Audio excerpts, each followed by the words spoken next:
du collège. Ok. Précisément, je ne sais plus exactement, parce que soit une musique, soit un reportage, quelque chose comme ça.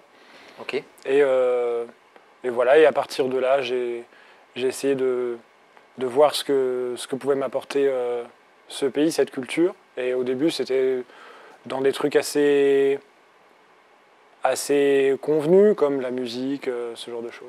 D'accord, donc d'abord c'était un peu la K-pop, ou pas Ouais, voilà, forcément la c'est ça. K-pop, mais... Ouais. D'accord, ok.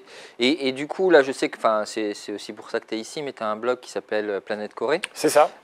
Et du coup, est-ce que tu peux nous parler de ce blog? Déjà un peu de la genèse, qu'est-ce qui t'a amené à te dire, bah tiens, je vais monter un blog sur la culture coréenne? Et qu'est-ce que ce blog à l'heure actuelle en fait? Alors au début, c'était... je trouvais assez facilement ce dont j'avais besoin sur la Corée, la culture coréenne. Et passé un certain stade, j'avais du mal à trouver dans des médias faciles d'accès ce dont j'avais besoin en fait. Et que ce soit en chaîne YouTube, en blog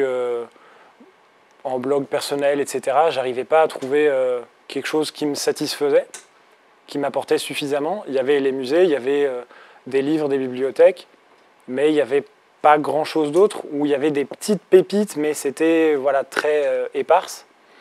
Et du coup, je me suis dit que, à défaut que ça existe, déjà, autant le faire soi-même.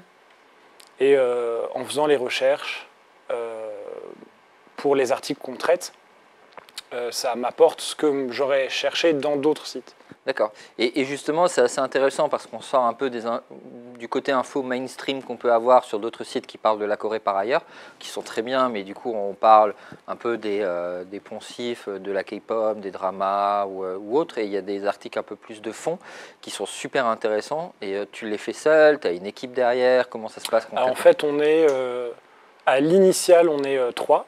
Ok. Moi-même, Maria Anadoudek et Florence Codet. Et on a plusieurs catégories d'articles. On a les articles un peu convenus pour le grand public, on va dire, enfin pour attirer du monde, donc ils vont traiter de la K-pop, mais pas forcément du dernier album sorti ou ce genre de choses, mais plutôt la place de la philosophie dans la K-pop, la place de les chiffres que ça peut ramener, l'argent que ça peut générer, etc. Après, on a des articles un petit peu plus longs, mais essayer d'épurer et de simplifier au maximum, avec enfin, cette fois-ci, ils sont légèrement orientés académisme, mais très très légèrement, avec des sources, etc. Et on a les articles vraiment beaucoup plus longs, très sourcés, avec voilà, où là ça peut faire très facilement 50 pages.